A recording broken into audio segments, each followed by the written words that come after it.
here at Phillips Chevrolet in Frankfurt. I'm here in a brand new 2018 Sonic. Just want to show you a few new features on the Sonic.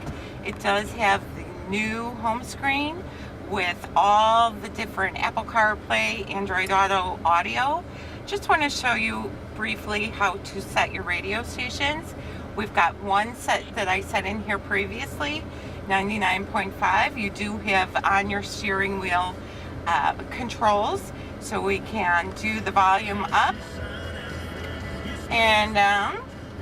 Then we need to tune to another station, so I'm going to do 101.9, and then I'm going to put it in my favorites.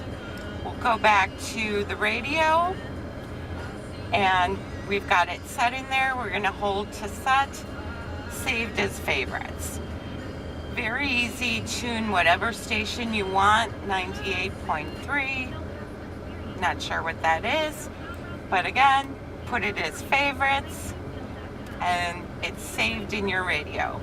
So all you would need to do to change your stations is, again, go to your steering wheel and you can flip back and forth between stations.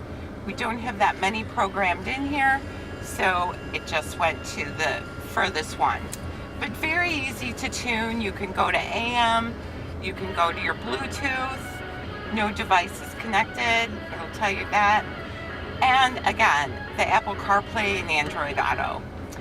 Come see us here at Phillips Chevrolet in Frankfurt to learn more about the brand new 2018 Sonic. Thank you.